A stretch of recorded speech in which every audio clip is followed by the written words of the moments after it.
عمرك سألت نفسك ليه في ناس فعلا حياتها بتتغير وناس بتفضل مكانها سنين؟ الموضوع مش حظ.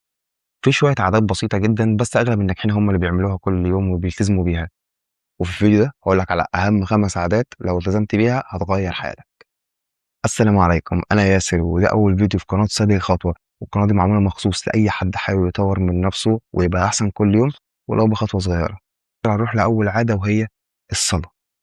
أنا شايف إن أي نجاح حقيقي بيبدأ بعلاقتك بربنا، لو علاقتك بربنا قريبة فأنت علاقتك بالنجاح برضه قريبة. النجاح مش بس فرض، النجاح بيديك تركيز وراحة وبيديك طاقة نفسية مختلفة تماما. فلو عرفت توافق بينك وبين ربنا وبينك وبين صلاتك وبينك وبين التزام صلاتك فصدقني أنت هتعرف تنجح بسهولة جدا.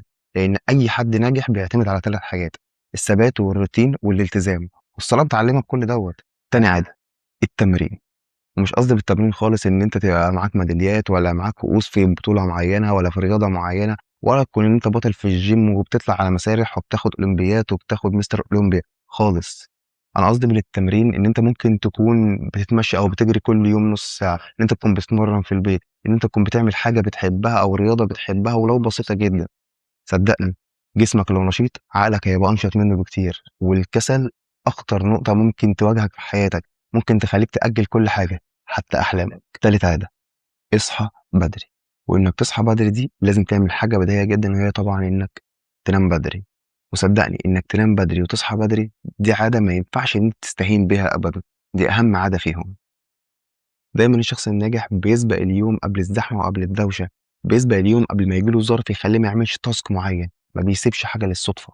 ومش لازم من دلوقتي خالص إن أنت تصحى الساعة 5:00 ممكن من دلوقتي تبدأ إن أنت تصحى بدري عن عادتك بساعة واحدة. يعني لو أنت مثلًا بتصحى 12:00 وده مش حلو خالص، ممكن تبدأ إن أنت تصحى 11:00 بعده 10 بعده 9 وهكذا لحد ما توصل لساعة أنت تبدأ فيها اليوم بدري أكتر وتبقى متحكم في يومك أكتر.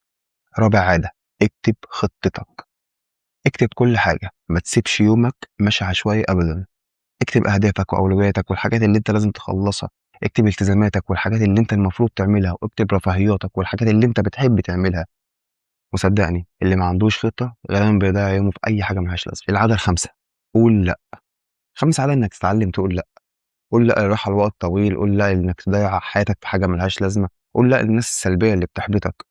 وصدّقني مش كل الناس هتفهم هدفك ومش كل الناس هتفهم حلمك وده طبيعي، بس ما تخلّيش حد إن هو يأثّر عليك ويحبطك لدرجة إن أنت تتراجع عن هدفك أو حلمك بسبب إن أنت ترضي رغباته أو ترضي وجهة نظره في حاجة هو أصلًا مش شايفها.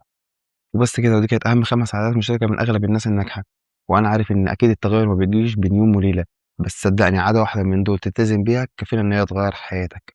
ولو الفيديو عجبك لحد كده ما تنساش تدعمني بلايك واشتراك، ولازم تنزل تحت في الكومنتات تكتب لي إيه أكتر عادة محتاج إن أنت تشتغل عليها.